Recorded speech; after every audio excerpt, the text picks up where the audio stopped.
me pertenece, es para nada complicado. No vamos a hacer hincapié en todo esto, que la diferencia de masa, que sea acá, que pin, que pan, que pum, sino que ya directamente llegamos a la parte importante de esto cuando habla a la cantidad de energía. Esa cantidad de energía, recuerden ustedes que estaba relacionada con el problemita problemita no, con la cuestión esta de la diferencia de masa, el efecto de masa que teníamos por la cuestión del enlace. En este caso, nosotros cuando tenemos esto, llegamos a la ecuación 534, en la cual nos habla de la cantidad de energía debido a la diferencia de masa cuando tenemos una emisión del tipo alfa, un decaimiento alfa. En esa situación, en ese decaimiento alfa, nosotros podemos llegar a tener esta situación en la cual tenemos esa cantidad de masa. Fíjense que acá ya habla con las masas teniendo en cuenta la cantidad de electrones que nosotros tenemos, por eso llega a la ecuación final esta de ahí.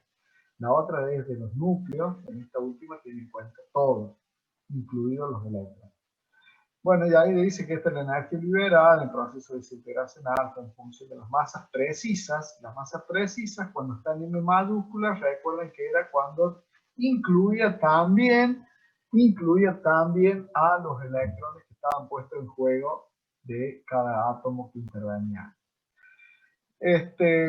Acá lo que nosotros tenemos es un ejemplo para el uranio 235, ¿sí?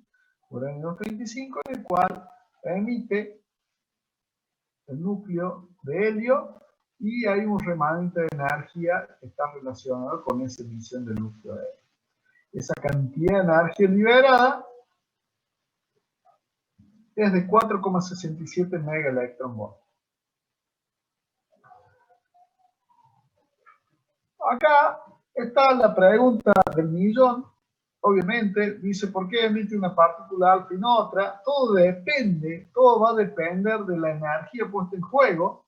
Y para emitir una partícula que no sea alfa, sino que emita, por ejemplo, una partícula de este tipo, que yo les decía que se puede emitir otro tipo de partícula, es muy difícil que lo haga, debido a que para que emita no sería una emisión espontánea, sino que tendría que ser provocada por el signo menos que tenemos acá, que este signo menos lo que nos está diciendo que es un proceso endotérmico y no un proceso exotérmico como el que tenemos acá.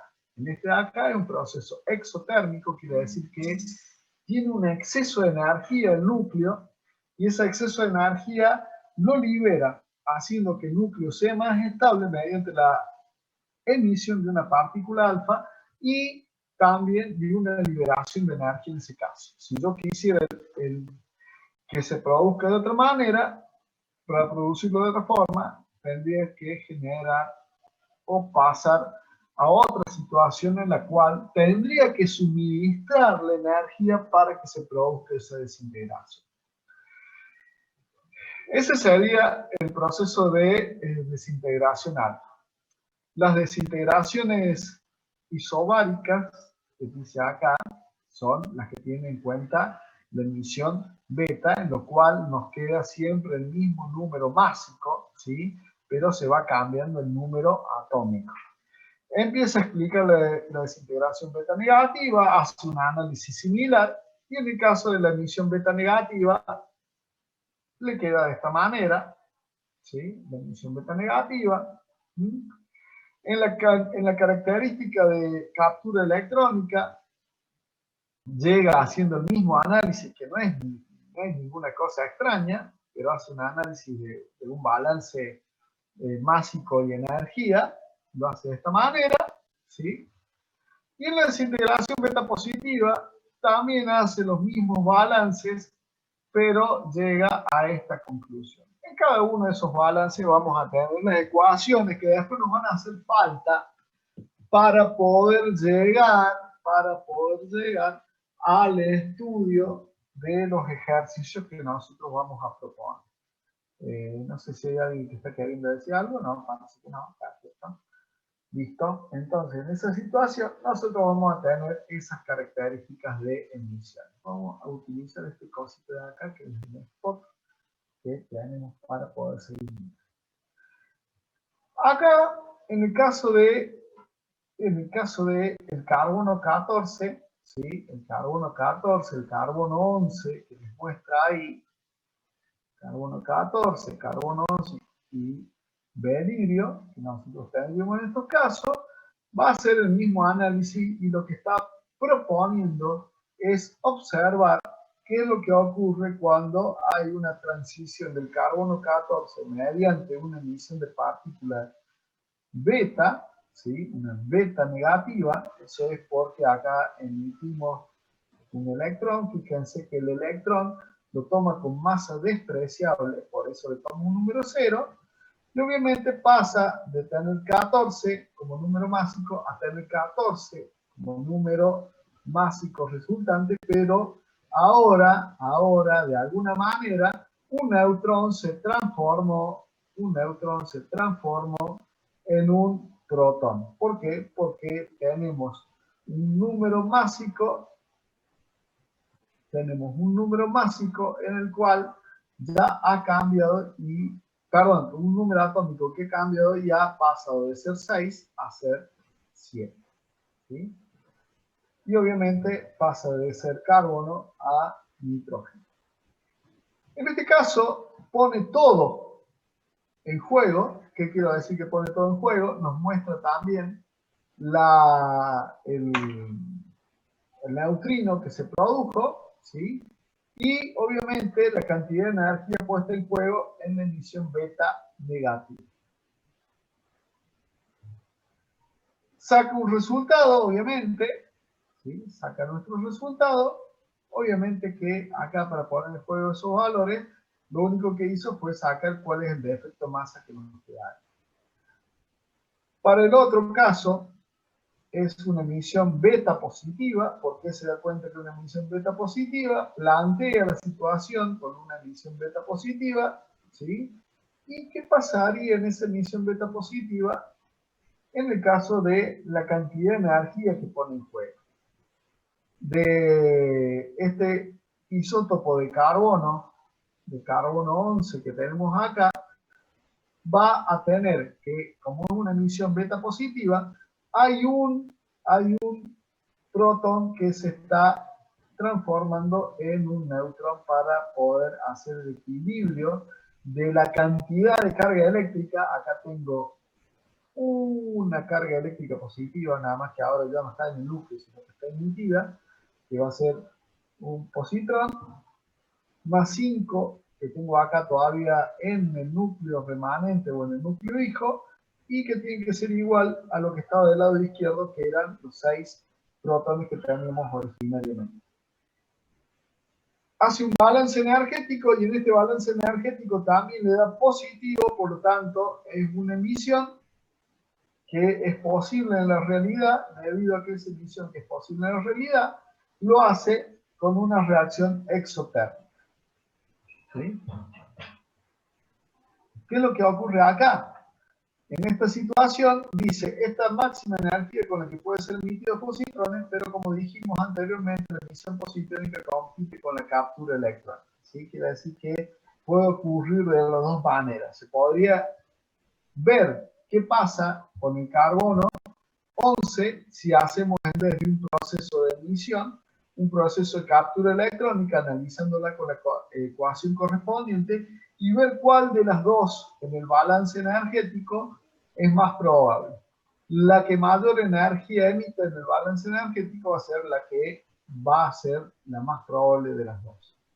Y en este otro, el berilio que tiene acá, lo hace con una captura electrónica, ¿sí? Y pasa litio, ¿sí? Y pasa litio, porque fíjense que de este lado tengo 4 protones en el núcleo más la captura electrónica que hace, termina quedando necesariamente, se termina convirtiendo un protón en un neutrón. Por lo tanto el número másico va a seguir siendo el mismo, 7 de este lado, 7 de este lado, pero para equilibrar las cargas eléctricas tengo 4 positivas, una negativa de la captura electrónica que estoy haciendo, y tengo que tener 3 cargas positivas en total para que del lado izquierdo y del lado derecho quede igual.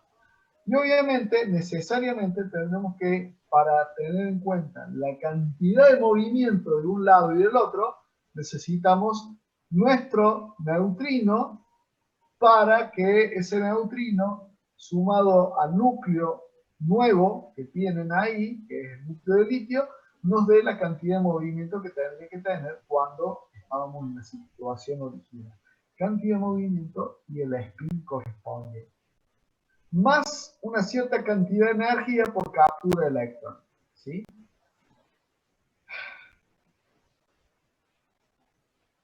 En este caso, para que hubiera emisión, tendríamos que haber llegado a este valor que no lo habíamos charlado antes, pero es el valor necesario para que hubiera emisión electrónica. Por lo tanto, en este caso solamente se va a dar este proceso por captura electrónica. Quiere decir que si nosotros tenemos esta cantidad, el proceso que se va a realizar es por captura electrónica y no por emisión de neutrinos, debido a la cantidad de energía que se generó no llega siendo a ese valor.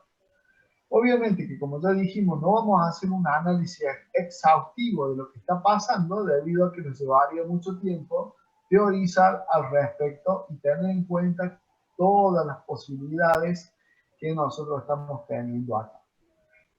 Esto de la captura electrónica o de la emisión de un positrón está desarrollado justo en la parte de la desintegración beta positiva, ¿sí? Con el positrón, en el cual llegamos a la conclusión de cuánta energía debería ser liberado para que pueda producirse esa emisión beta positiva o la captura electrónica que nosotros estábamos hablando.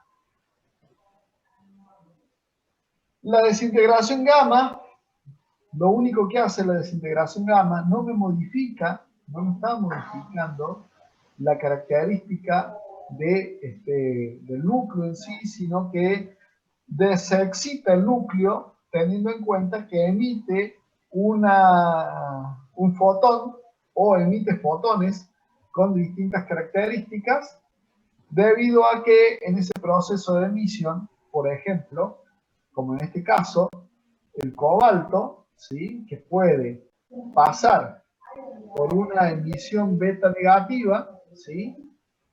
Y en esa emisión beta negativa pasa a ser otro elemento, pero a su vez podría en el 99% de los casos, realizar esa emisión beta negativa, pero con dos decaimientos sucesivos de emisión gamma. Quiere decir que emite fotones gamma, o como en el caso del cesio que nosotros tenemos acá, que pasa con emisión beta negativa en el 8% de los casos, o pasa al mismo núcleo que tendría, ¿sí? Pasaría al mismo núcleo que tendría de bario, pero en este caso, en el 92% de los casos lo hace de esta forma, con una cantidad de emisión gamma para llegar a ser el mismo núcleo, por eso habla de isomerismo, pero con un núcleo que en este caso estaba excitado y el exceso de energía que quedó ahí lo emite como emisión gamma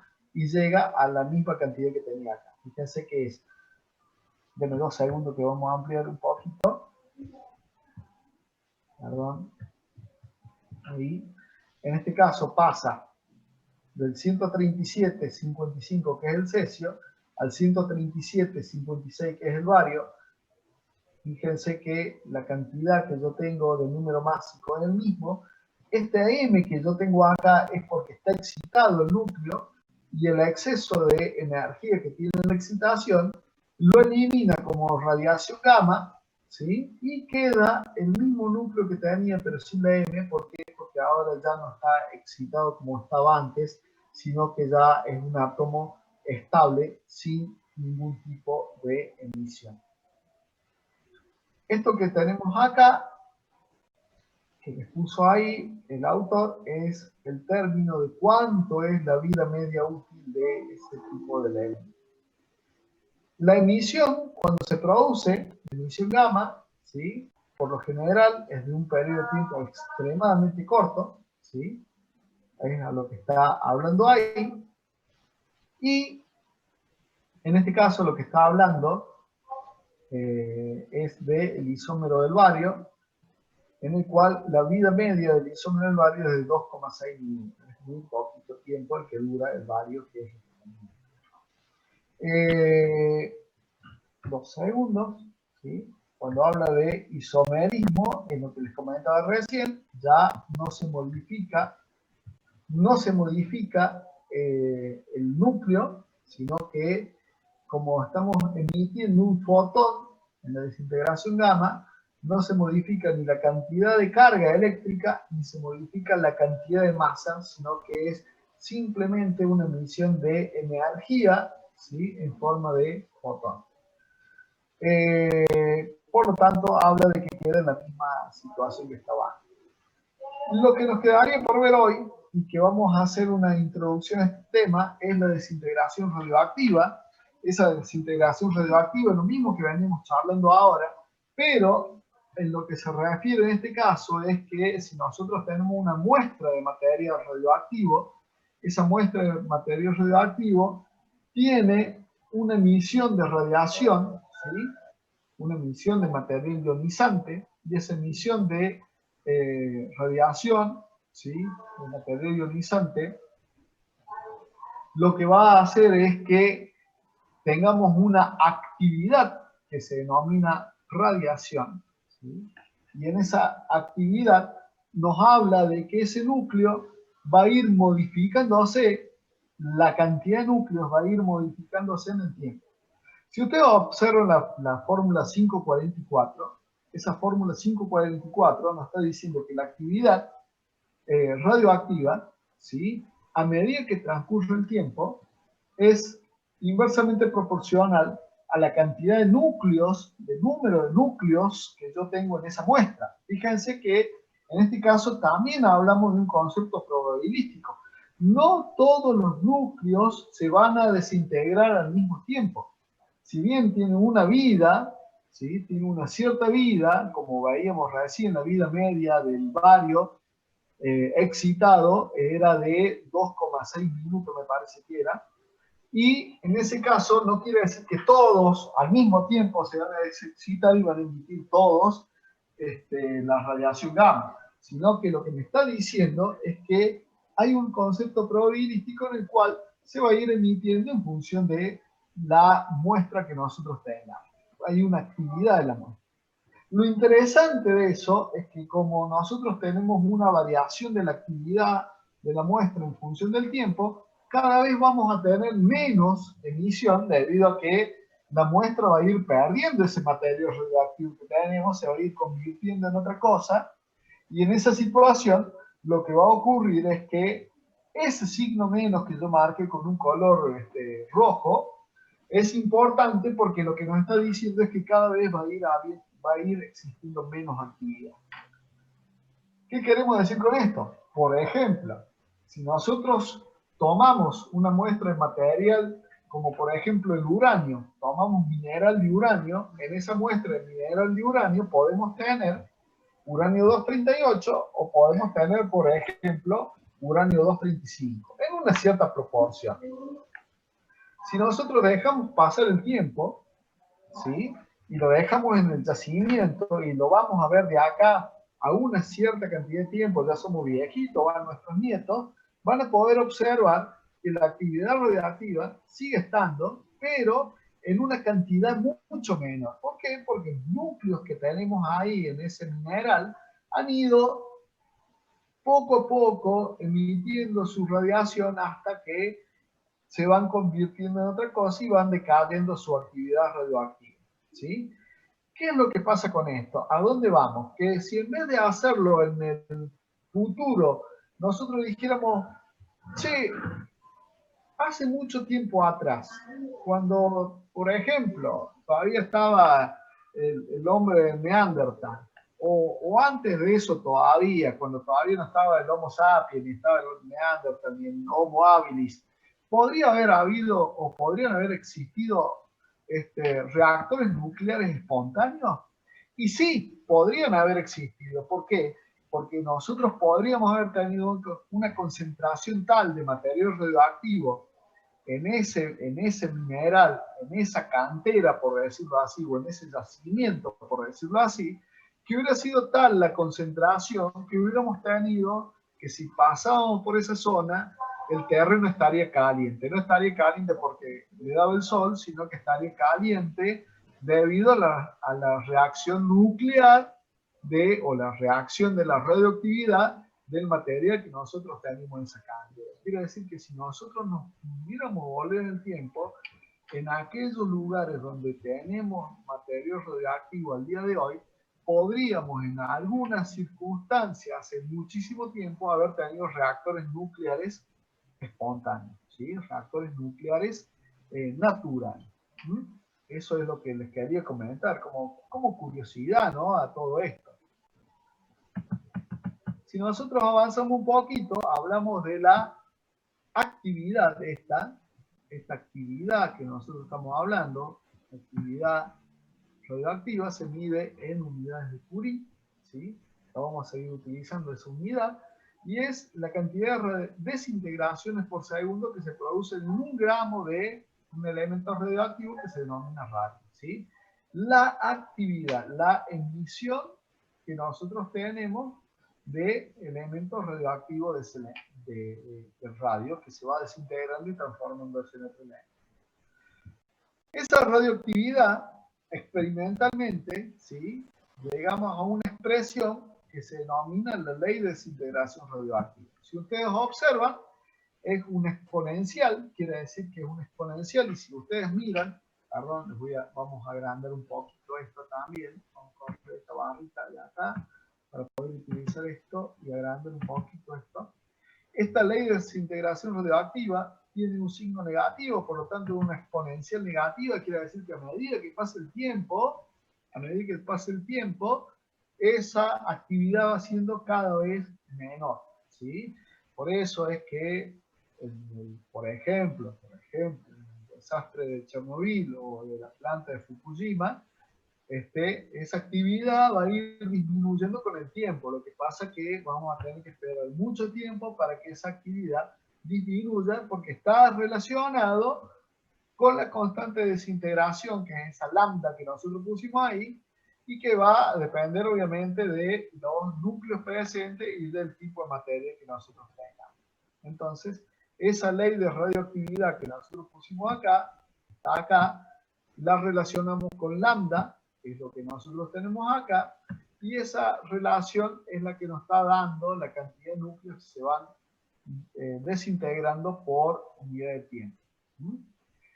Si nosotros hacemos esto, podemos llegar a extrapolar en función de la cantidad de núcleos que nosotros tengamos, cuántos eran los núcleos originales que nosotros teníamos en el origen de esa muestra que nosotros estamos considerando.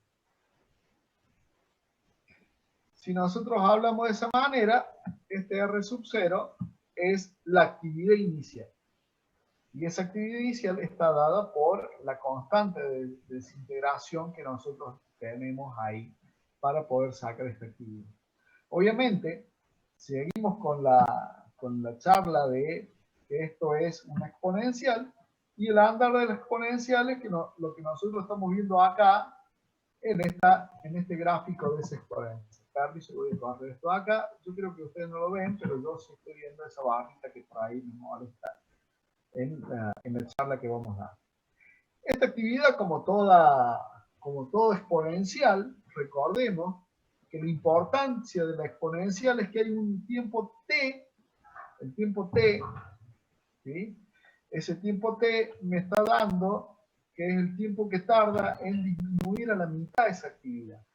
Y el andar de la curva siempre me va a permitir encontrar el tiempo t para el cual yo tenga la mitad de la mitad. Quiere decir que cuando yo vaya conociendo los distintos valores de t, el 2 veces t me permite a mí encontrar la mitad de la mitad de este, y el 4 veces t la mitad de lo que tenemos antes, ¿sí? Por eso el andar de la curva y el hablar del semiperíodo, de la disminución del valor a la mitad, es cuando nosotros estamos hablando de encontrar a cuánto se reduce la mitad de la actividad que nosotros tenemos. Y eso es porque la curva, al ser una curva exponencial, nos permite calcularlo de esa manera, y el andar de la curva es importante en función de siempre ir encontrando la mitad de la mitad de la mitad del valor que tenemos antes, ¿sí?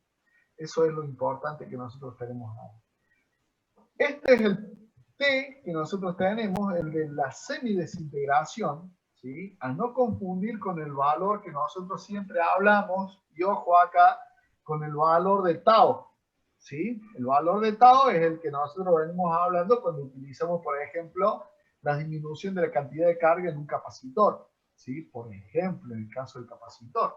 En ese caso estamos hablando de otra cosa distinta. Y en el caso que toma sentido el valor de tau para lo que nosotros estamos hablando acá, tau se relaciona con la vida media, que es el promedio de vida de los átomos que nosotros tenemos acá. Entonces, no confundir el periodo de semidesintegración con la vida media, que es el promedio de vida de los átomos que nosotros tenemos. Quiere decir que de toda la muestra que nosotros tenemos ahí, podríamos sacar un promedio que me estime a mí la cantidad de material que nos quedaría como para poder hacer o seguir haciendo esa reacción. Fíjense, el valor de T, ese periodo que nosotros estamos hablando de semidesintegración, y el valor de tau que nosotros estamos hablando acá, que está relacionado con la muestra que nosotros tenemos y con el periodo que nosotros tenemos de cada uno de esos elementos. Porque un elemento de ese tipo puede durarnos nada, que sería 0 segundos, o podría ser un infinito en el tiempo que sería establecido este valor de A. Entonces, en esa situación podemos hablar del valor de tau, que se relaciona con el valor de desintegración, la constante de desintegración, y había una relación entre la constante de desintegración, el valor de la vida media de los átomos, y el T, que es nuestro tiempo o nuestro periodo de semidesintegración, que está relacionado por esta ecuación que nosotros tenemos acá. Eso es lo que nos permite a nosotros establecer una tabla, ¿sí? Que parece, todo esto parece un trabalengua, pero que sería bueno que ustedes lo vayan considerando, que es los valores de la vida media de los nucleidos que tenemos. Eso está al final del apunte, cuando se vayan al último del apunte, van a encontrar esa tabla que yo les estoy comentando. Quiere decir que si nosotros agarramos y nos vamos, final, esto que nosotros tenemos acá, ¿sí? Sería el periodo de semidesintegración T, un medio, ¿sí?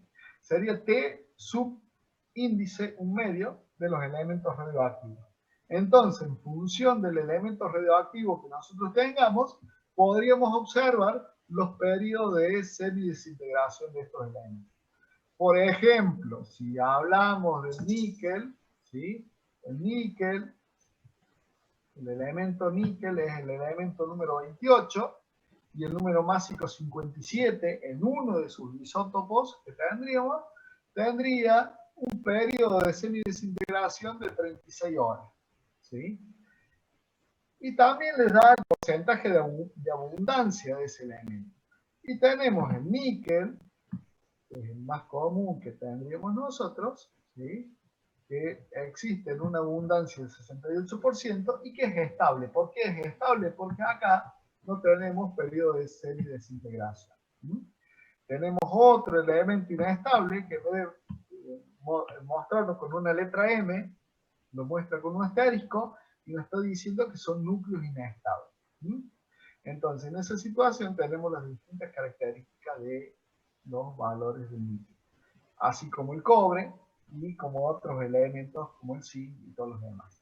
Si nosotros nos vamos a los elementos que solemos hacer algunos ejemplos, como por ejemplo, mal dicho, por ejemplo, es una cacofonía horrible, pero como por ejemplo el carbono, en el cual nos muestra para el carbono, que es el elemento número 6, pero tiene isótopos que tienen número másico 10, número másico 11, 12, 13, 14 y 15.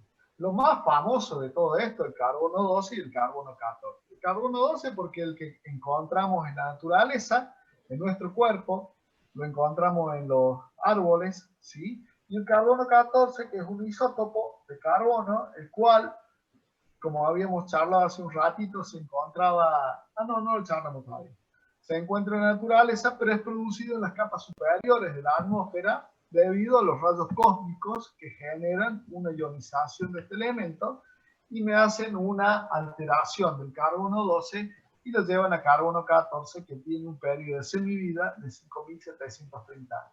Este carbono 14 es absorbido por las plantas, ¿sí?, en el proceso de fotosíntesis, y después cuando nosotros vamos, nos comemos un asadito, comemos la lechuga, el tomate